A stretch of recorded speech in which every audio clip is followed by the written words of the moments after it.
تو صبح اگر کسی کی جنون کی حالت میں ہوئی،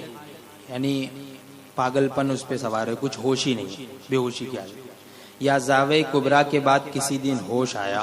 تو اس پر رمضان کے روزے کی قضا نہیں جب پورا رمضان اسی جنون میں گزر جائے، اور ایک دن بھی ایسا وقت مل گیا جس میں نیت کر سکتا ہے تو سارے رمضان کی قضا لازم ہے۔ یعنی یہ بات تو پورے رمضان کی ہے کہ پورا رمضان اگر کسی کا اسی طریقے سے گزر گیا تو اب رمضان کی قضا لازم نہیں ہے، اور کوئی ایک رمضان جو ہے ایک دن بھی ایسا وقت مل گیا جس میں نیت کر سکتا ہے، یعنی نیت کا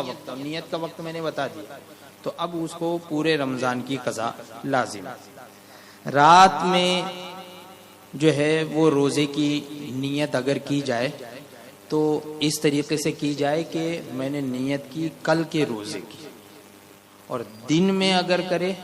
تو آج کے روزے کی، رات میں نیت کرے تو کل کی،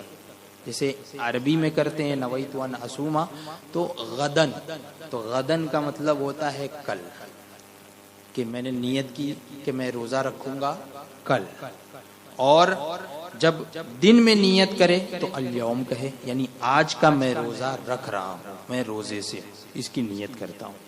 یہ نیت میں نے اس سے پہلے بھی کئی مرتبہ 2-3 مرتبہ بتا دیا ہے کہ نیت کہتے کسے ہیں، تو نیت دل میں پکا ارادہ بھی ہو اور زبان سے بھی کہا جائے۔ کیوں نیت کی کہ کل کہیں دعوت ہوئی تو روزہ نہیں، اور نہیں ہوئی تو روزہ ہے، یہ نیت صحیح نہیں، بہرحال وہ روزے دار نہیں ہے۔ یعنی نیت ایسی ہونی چاہیے کہ پکی ہو، ایسا نہیں کہ ایسا ہوا تو ہاں اگر بیمار رہا تو اگر بیمار نہیں رہا تو میں روزہ رہوں گا، اور اگر بیمار رہا تو روزہ نہیں رہوں گا، یہ نیت نہیں۔ نیت پکی ہونی چاہیے کہ میں روزہ